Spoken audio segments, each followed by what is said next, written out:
serait-il arrivé si Messi avait été mexicain? En 1987, au cœur de Mexico, naît Lionel Andrés Messi, un garçon qui deviendra bientôt le héros dont le Mexique n'aurait jamais cru avoir besoin.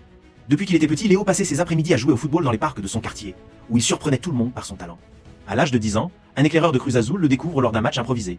Conscient de son talent, le club a décidé non seulement de le recruter, mais également de prendre en charge les frais d'un traitement hormonal qui garantirait son développement physique. À l'âge de 16 ans, Messi a fait ses débuts avec l'équipe Cruz Azul U17. Il n'a eu besoin que de 3 matchs pour montrer qu'il était prêt pour l'équipe première. Son impact a été immédiat.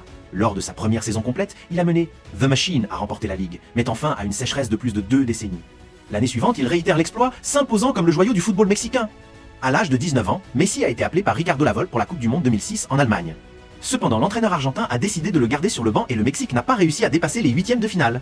Cette déception n'a pas arrêté Léo, qui l'année suivante a mené Cruz Azul à un autre titre de champion. Ses performances ont attiré l'attention de l'Ajax, qu'il a signé à l'âge de 20 ans.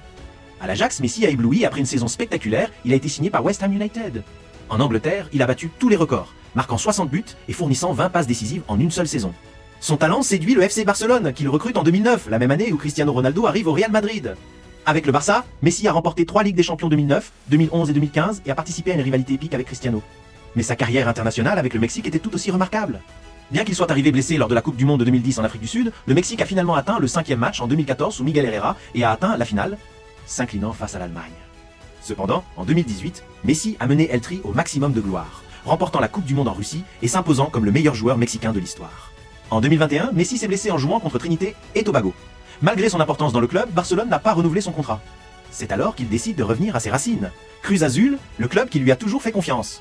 Avec la Máquina, Messi a montré qu'il avait encore de la magie dans les pieds, remportant la Ligue des Champions de la CONCACAF et affrontant le Real Madrid en finale de la Coupe du Monde des clubs. Messi a marqué 2 buts lors de ce match, menant Cruz Azul à un titre mondial historique. Après cette victoire épique, Messi a annoncé sa retraite du football professionnel. Il a laissé un héritage indélébile, 3 Ligues des Champions, une Coupe du Monde avec le Mexique et un titre mondial des clubs avec Cruz Azul. Lionel Messi, le garçon qui a commencé à jouer dans les parcs de Mexico, a dit au revoir en tant que plus grande légende du football mondial.